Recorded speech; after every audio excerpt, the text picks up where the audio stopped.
Հոգևոր ճիգերի էությունը կայանում է ինքնազոհողության մեջ, կայանում է այս աշխարհից հրաժարման մեջ, քանի դեռ մենք այս աշխարհում ենք, քանի դեռ մեր հոգին ստրկացած է աշխարհիկ բաղձանքներով, մենք չենք կարող մտնել հոգևոր ոլորտ։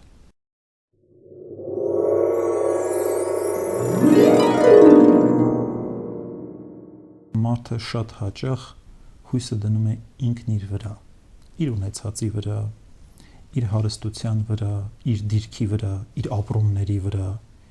իր մտքերի վրա եւ այլն։ Այսինքն մարդը ունի շատ կարճացություններ այս աշխարհում եւ ինքը փորձում է հոգևոր ապրումները փոխարինել հենց դրանցով, այսինքն հույսը դնել ոչ թե Աստծո վրա, Աստծո զորության վրա, այլ այս աշխարհի ինչ-ինչ իրողությունների վրա։ Եվ այդ պատճառով ինքը չի կարողանում մտնել հոգևոր ոլորտ։ Հոգևոր ոլորտ մտնելու համար մենք պետք է հետզհետե հրաժարվենք բոլոր այն բաներից, որոնց հետ մենք հույս ենք կապում, որտեղ դրանցից եւ ոչ մեկով մենք չենք կարող ժառանգել հավիտենական կյանքը եւ չենք կարող մտնել անանց ուրախության մեջ։ Ավետարանը այդ իսկ պատճառով մեզ ասում է, որ պետք է հրաժարվես այդ ամենից, երանի հոգով աղքատներին։ Հոգով աղքատությունը ոչ այլ ինչ է, եթե ոչ աղքատանալը այս աշխարհի, այսպես կոչված հարստություններից եւ փարթամություններից, որպեսզի կարողանաս մտնել երկնքի արքայության հարստության մեջ։ Երբ ասվում է հրաժարվելու մասին կամ խոսվում է հոգով աղքատության մասին կամ այս աշխարհից հեռանալու մասին, պետք է հիշել միշտ, որ սա նախ եւ առաջ ներքին խորհրդական իրողություն է։ Մենք պետք է հրաժարվենք այդ կապվածություններից, այդ կեղծ հույսերից եւ հույսը ճշմարտապես դնենք Աստծո վրա։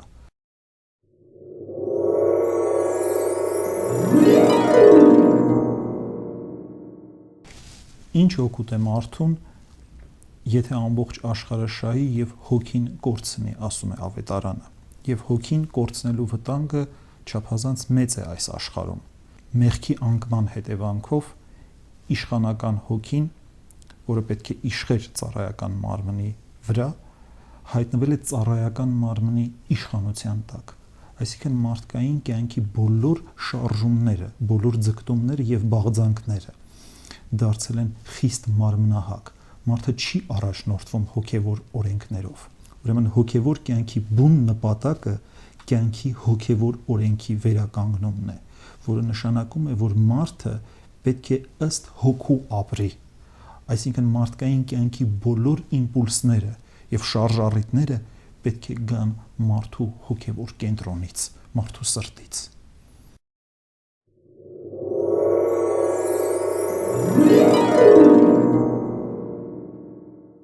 Մարդկային էությանը ներհատուկ այս երկնային փնտրումները միշտ չէ, որ ճիշտ հունով են ընթանում։ Ժամանակակից աշխարհում կան բավականին մեծ վտանգներ եւ մարտահրավերներ, ամենատարբեր աղանդավորական շարժումներ եւ կրոնական ուղղություններ առաջարկում են ամենազանազան ճանապարհներ, որոնք մեր մեջ իբրև թե պետք է բացեն հոգևորը եւ մեզ պետք է ցույց տան երկնային վերելքի ճանապարհը։ Ուր են հասել մարդիկ այդ ճանապարհով։ Կա այդ ճանապարհի իրագործման պատմական փորձ։ Ինչպես զերծ մնալ մարդկային չափազանցումներից եւ ինչպես է հնարավոր առհասարակ անսահմանը չափել մեր մարդկային վերջավոր ճիգերով։ Կարող ենք մենք հասնել այդ աստվածային անսահմանությանը։ Այս հարցերին է, որ յուրաքանչյուր կրոնական ուղղություն պետք է փորձի պատասխանել եւ ցույց տալ իր ճշմարիտ վկայությունը։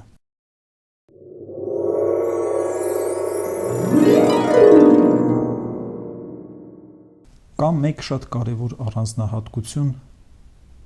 որով քրիստոնեությունը տարբերվում է յուրաքանչյուր կրոնական համակարգից։ Միմիայն քրիստոնեության մեջ է, որ Աստված մարդանում է մարդուն փրկagorցելու համար։ Մենք ասում ենք, որ Աստված մարդացավ, որպեսզի մարդն աստվածանա։ Այսինքն երկնքից դեպի երկիր բացվում է ճանապարհը փրկության, եւ մարդը ստանում է ճշմարիտ, իրական եւ հստակ ճանապարհ բարձրանալու դեպի երկինք Հիսուս Քրիստոսով տրված։ Հովհաննես Ավետարանիչը ուղղակի ասում է, եւ մենք տեսանք եւ մեր ձեռքերը շոշափեցին կենաց բանը։ Այսինքն մենք այլևս չենք խոսում վերացարկված հոգևորի մասին, անսահման հեռու գտնվող աստվածության մասին, այլ այդ անսահման հեռվում գտնվող Աստված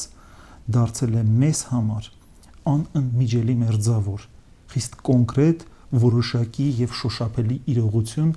որի հետ կարող է հաղորդակցվել յուրաքանչյուր քրիստոնյա։ Հետևաբար քրիստոնեությամբ ընդհանրապես մարդու հոգևոր գիտակցությունը վերջնականապես փրկվում է աստվածայինի ընկալման վերացարկումներից։ Աստված այլևս կոնկրետ իրողություն է դարձել մարդու համար, դարձել է մարդու մերձավորը,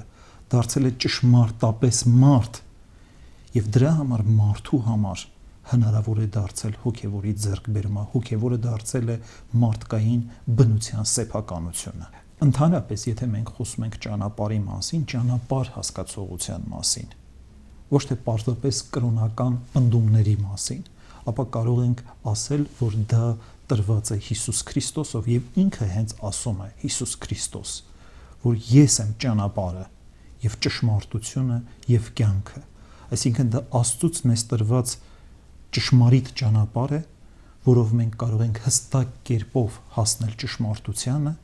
եւ այդ ճշմարտությունը ձեռք բերելով մենք կարող ենք արդեն մտնել հավիտենական կյանքի մեջ։